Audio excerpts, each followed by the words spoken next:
Hello everyone, JEE main 2026 application कुछ दिनों में आने वाला है। हालांकि डेट एनटीए ने अभी तक डिफाइन नहीं की है, लेकिन ऐसा लगता है कुछ समय में आप सभी का जेईई मेन 2026 का फॉर्म फिलिंग का प्रोसेस चालू होगा।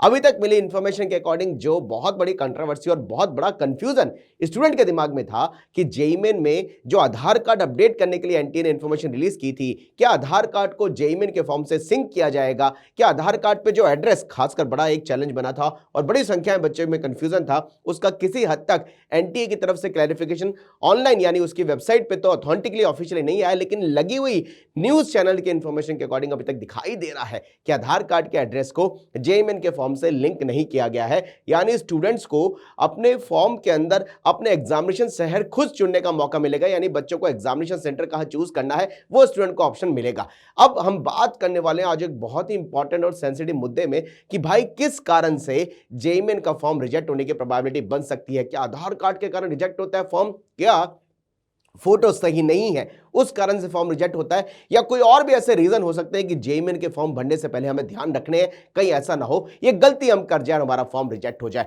बड़ी संख्या में स्टूडेंट ने हमसे कोशिश करी है इंटरेक्ट होने की, पता करने की आखिर जेईई मेन का फॉर्म जो कुछ दिनों में आने वाला है उसके रिजेक्शन होने के रीजन क्या हो सकते हैं। बात करते हैं जेईई मेन 2026 एप्लीकेशन फॉर्म की कि क्या रीजन हो सकते हैं और किन कारण से आपको बहुत ज्यादा उनमें सावधानी बरतनी पड़ेगी, कहीं ऐसा तो नहीं है गलती आप कर जाए और आपका फॉर्म रिजेक्ट हो जाए। हालांकि फॉर्म कुछ दिनों में रिलीज होगा, तब बहुत सारे वीडियो आपको चैनल में मिलेंगे, लेकिन आज हम एक बहुत ही ज्वलंत मुद्दे पे बात करने वाले हैं क्योंकि बड़ी संख्या में बच्चों ने अप्रोच किया है।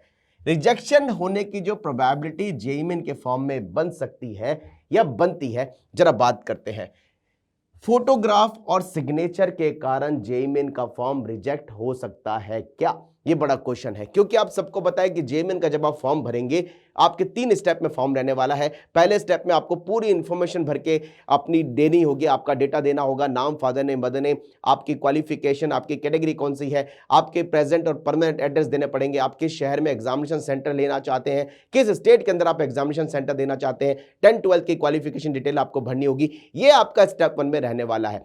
सेकेंड स्टेप में आपको डॉक्यूमेंट स्कैन करके अपलोड करने की बात की गई है। तो बात करते हैं भाई फोटो सिग्नेचर को लेकर के जेईई मेन हमेशा से ही एनटीए बहुत सेंसिटिव रहा है। यानी फोटो सिग्नेचर एक ऐसी चीज होती है जिस कारण से अगर आपने कोई भी गलती कर दी तो हो सकता है कि आपका फॉर्म रिजेक्ट हो जाए।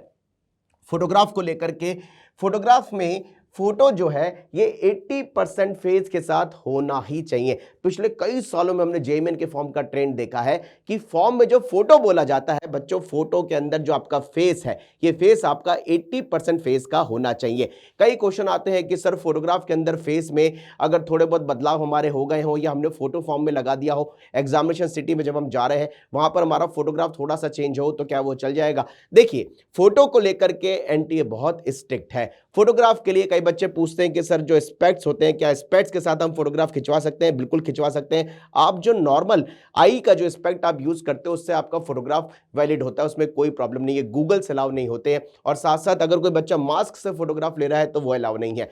यानी आपके एग्जामिनेशन में चेंज करने के हिसाब से ऐसी फेस के अंदर आइडेंटिफिकेशन नहीं होनी चाहिए। ये फोटोग्राफ आपको एग्जामिनेशन हॉल में जो आप जेईई मेन के फॉर्म में लगा रहे हैं, एक फोटोग्राफ को एग्जामिनेशन हॉल में लेके जाना होता है और एक फोटोग्राफ आपका वहां पर सबमिट होता है। यानी 2 फोटो आपको एग्जामिनेशन हॉल में अपने साथ लेकर के जाने होते हैं बच्चों, और फोटोग्राफ के साथ आपका फेस मिलाया जाता है, इसलिए फोटो की आइडेंटिटी बिल्कुल सही होना जरूरी है। फोटोग्राफ में जो आपका फेस है ये 80% फेस होना चाहिए ताकि आपका फेस प्रॉपर फोटो में आ जाए, ये ध्यान रखिएगा। दूसरी बात बोली है कि बैकग्राउंड जो फोटो का है बच्चों, फोटो का बैकग्राउंड आपका या तो लाइट होना चाहिए या व्हाइट होना चाहिए। यानी जो फोटो का पीछे का बैकग्राउंड है या तो ये लाइट होना चाहिए या ये बैकग्राउंड व्हाइट होना चाहिए। इसलिए बोला जाता है ताकि फोटोग्राफ जो आप खिंचवा रहे हैं जब आप उसको स्कैन करके फॉर्म में अपलोड करेंगे तो स्कैनिंग अच्छी आनी चाहिए। अगर डार्क बैकग्राउंड होगा तो स्कैनिंग अच्छी नहीं आती है। इसलिए फोटोग्राफ के लिए बोला जाता है कि फोटोग्राफ बैकग्राउंड के बेसिस पर या तो व्हाइट बैकग्राउंड का हो या फिर डार्क बैकग्राउंड का नहीं हो, व्हाइट बैकग्राउंड का हो या लाइट बैकग्राउंड का हो। इंपॉर्टेंट बात यह है सिग्नेचर और फोटो दोनों के लिए कॉमन बात है कि ये ब्लरी नहीं होने चाहिए। यानी फोटोग्राफ आपका ब्लर ना हो, क्लियर विजिबल हो। विजिबल होने की बात बहुत ज्यादा बोली जाती है कि आपका फोटोग्राफ जो है ये विजिबल होना ही चाहिए, यानी फोटोग्राफ आपका विजिबल होना चाहिए, ब्लर नहीं होना चाहिए। फोटोग्राफ में आपकी विजिबिलिटी क्लियर आनी चाहिए, फोटोग्राफ ब्लरी ना हो, फिर आपका सिग्नेचर ब्लरी ना हो। सिग्नेचर को लेकर के कैपिटल लेटर में सिग्नेचर कभी भी अलाउ नहीं होता है, ये यहां लिख देता हूं मैं, कैपिटल लेटर में सिग्नेचर अलाउ नहीं होता है।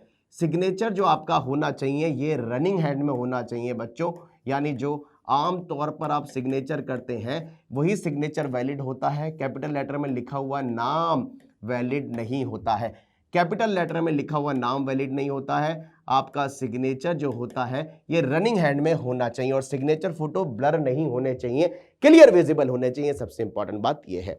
एक इंपॉर्टेंट बात और है बच्चों, जिस कारण से मैं आज आपको सबको इंटीमेट करना चाहता हूं, आखिर वो कौन सी इंपॉर्टेंट बात है। इंपॉर्टेंट बात यह है कि जो एप्लीकेशन हम भर रहे हैं, खासकर जिसको एप्लीकेशन नंबर बोला जाता है बच्चों, application number should be unique. यानी अगर कोई बच्चा जेईई मेन का एप्लीकेशन भरता है, ध्यान से समझिएगा, एप्लीकेशन नंबर यूनिक होना चाहिए। एप्लीकेशन नंबर आपका जो है ये यूनिक होना चाहिए, यानी एक बच्चा एक ही फॉर्म को भरे, उसको ये ध्यान रखना है। एक बच्चा दो फॉर्म को नहीं भर सकता है। यहां से समझिए, यूनिक एप्लीकेशन नंबर का मतलब ये होता है कि अगर हम बात करें लास्ट ईयर जेईई मेन का एग्जाम का फॉर्म 15,40,000 के आसपास बच्चों ने भरा था और एग्जाम देने वाले कैंडिडेट 14,70,000 बच्चे थे, और उन 14,70,000 बच्चों को हर एक बच्चे को एक यूनिक एप्लीकेशन नंबर एग्जामिनेशन के लिए दिया गया था, और उसी एप्लीकेशन नंबर पर उसने जेईई मेन जनवरी का फॉर्म भरा था और जेईई मेन अप्रैल का फॉर्म भरा था। आप सबको भी एक ही एप्लीकेशन नंबर मिलेगा जो आपकी आइडेंटिटी बेसिस में मिलेगा, यानी कैसे, आपका नाम, father name, mother name, date of birth, gender, इनके हिसाब से हर एक बच्चे को एक एप्लीकेशन नंबर अलॉट होता है। अगर हम एग्जाम्पल की बात करें, आपको एक ही एप्लीकेशन नंबर अलॉट होगा। इस साल एप्लीकेशन नंबर 260310 से ये 12 डिजिट का रहने वाला है, यानी मोस्ट ऑफ देम जो एप्लीकेशन नंबर होता है वो 12 डिजिट का होता है। ये एप्लीकेशन नंबर इस बार 260310 ये जनवरी अटेम्प्ट का रहेगा बच्चों, और ऐसे ही अप्रैल अटेम्प्ट में अगर कोई बच्चा पहली बार फॉर्म भर रहा है तो उसका 260320 से एप्लीकेशन नंबर अलॉट होगा। यानी जनवरी जेईई मेन में ये अभी तक की मेरी एक्सपेक्टेशन है, क्योंकि अभी तक का जो ट्रेंड कहता है वो ईयर को पहले नंबर्स में रखते हैं, फिर 310 का जो उनका एक सीरियल नंबर बना हुआ है, अभी तक एप्लीकेशन नंबर ऐसे ही आता था। मे बी अभी भी 2026 के अंदर आपका एप्लीकेशन नंबर इसी से आने की प्रोबेबिलिटी है। अब 260310 से किसी स्टूडेंट को एक एप्लीकेशन नंबर जो कि 12 डिजिट में होगा उसको अलॉट हो गया। ध्यान से समझिएगा, इसी एप्लीकेशन नंबर पर उसको अप्रैल का फॉर्म भरना है। अब कोई बच्चा अगर अप्रैल में यूनिक कैंडिडेट की तरह फॉर्म भर देता है, यानी उसने पहले फॉर्म भरा हुआ है और वो फॉर्म दोबारा से यूनिक कैंडिडेट की तरह भरता है, तो उसका एप्लीकेशन नंबर जो है ये 260320 से जनरेट होगा। यानी अगर कोई बच्चा पहली बार अप्रैल सेशन के लिए भर रहा है, उसको नया फॉर्म भरना पड़ेगा क्योंकि पहली बार भर रहा है, तो उसका 260320 से होगा। लेकिन जिस बच्चे ने जनवरी का एग्जाम भी दे दिया और जिस बच्चे ने अप्रैल का एग्जाम भी देना है, यानी दोनों अटेम्प्ट वो दे रहा है, उसका एप्लीकेशन नंबर 260310 से एक ही रहने वाला है। हालांकि रोल नंबर चेंज होगा, जनवरी में अलग रोल नंबर होगा, अप्रैल में अलग रोल नंबर होगा, लेकिन एप्लीकेशन नंबर उसका एक ही रहने वाला है। अगर कोई बच्चा एक बार फॉर्म भरने के बाद 260310 से अगर वो अप्रैल में नया रजिस्ट्रेशन करता है एज ए न्यू कैंडिडेट, ध्यान से समझिएगा, बहुत इंपॉर्टेंट टर्निंग पॉइंट है बच्चों।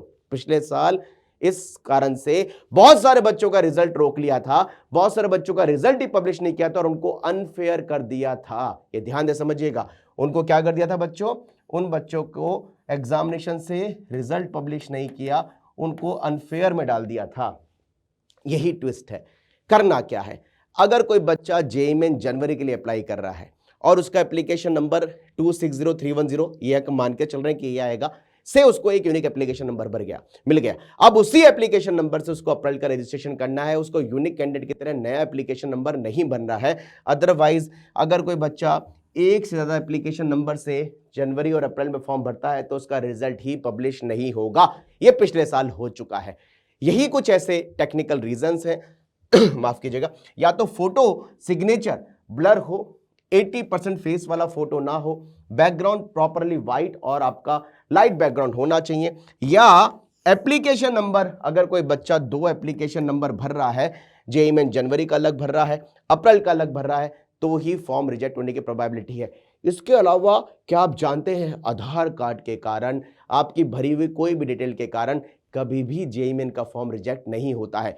और हम बात करें फोटो सिग्नेचर के लिए भी एनटीए पहले बच्चों को इन्फॉर्म करती है कि आपके फोटो और सिग्नेचर में डिस्क्रिपेंसी आई है और इस डिस्क्रिपेंसी को सही करने का टाइम देती है। यानी कुल मिला के बात की जाए तो भाई जेईई मेन के फॉर्म में अगर हम डेटा सही भर रहे हैं, सारे डॉक्यूमेंट सही स्कैन करके अपलोड कर रहे हैं, सही पूरे तरीके से फॉर्म में फीस वगैरह का पेमेंट कर रहे हैं, तो हमारा फॉर्म रिजेक्ट होने की प्रोबेबिलिटी बहुत कम है। इन दो चीजों का ध्यान रखिएगा, फोटोग्राफ, सिग्नेचर प्रॉपर अपलोड करने हैं। अगर कोई बच्चा जेईई मेन जनवरी का एप्लीकेशन, सपोज उसने एप्लीकेशन नंबर जनरेट कर लिया, उसको उसी एप्लीकेशन नंबर से पूरे फॉर्म के प्रोसेस को कंप्लीट करना है। नया एप्लीकेशन नंबर जनवरी में भी उसको नहीं भरना है, नहीं तो उसका फॉर्म रिजेक्ट होगा। अगर कोई बच्चा जेईई मेन जनवरी से एप्लीकेशन फॉर्म भर चुका है, उसी एप्लीकेशन नंबर से उसको अप्रैल का रजिस्ट्रेशन करना है, नया एप्लीकेशन नहीं भरना, अदरवाइज रिजेक्ट होगा। यही मेजरली रीजंस हैं, इसके अलावा ऐसे कोई प्रैक्टिकल रीजन नहीं है। इस चैनल पर जुड़े रहें, पूरी अपडेट आपको लगातार मिलती रहेगी। कमेंट बॉक्स में लिखिए अपनी क्वेरीज, हम आंसर देंगे आपको। Wish you all the best.